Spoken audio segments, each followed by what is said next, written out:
terms of how things ultimately panned out.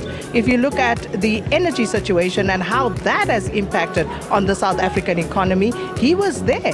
So why should we be optimistic that things are going to be different this time around? I think if we reflect on the work of the sixth administration, we should be greatly optimistic, as I said, because that administration was a rebuilding sort of term or period. And now that we're done with that rebuilding, I mean, there's still some work that needs to be done. There's a lot of work. There's still a lot of work that needs to be done with respect to Transnet. Eskom is getting fixed, and I will say we're more than halfway there in getting Eskom completely fixed. We're dealing with, for example, the various syndicates that were operating in and around Eskom. That's why you're seeing a reduction of criminal activity around Eskom.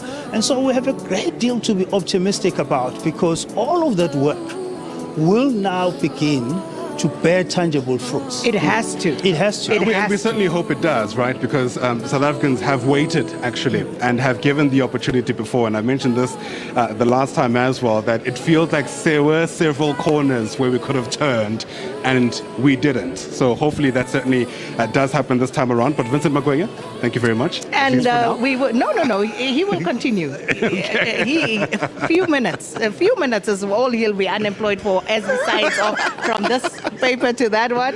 So we'll speak to you again later, hopefully. Okay, thank you so much. Thank you so much. Always a pleasure. Cheers. Awesome Vincent stuff. Magwenya. Right. It seems like you know something we don't, Sakina, but we'll take it.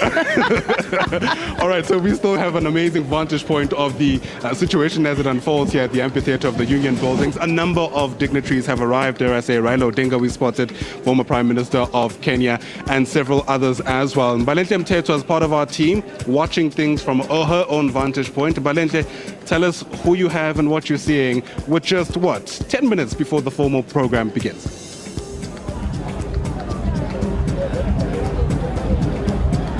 Well, Ayanda, what is happening right now with just 10 minutes left before the official program begins is that we're seeing people flowing in. It's really just people just flooding the precinct right now. And what you will see, I'm going to step out of the shot, is that the police have started trying to direct the people walking in. You'll see a police officer at the door and others really at the gate rather, and others really just trying to guide the people, because what you see is that the crowds are actually gathering all the way up to, just behind the stage, the main stage where we've been seeing performance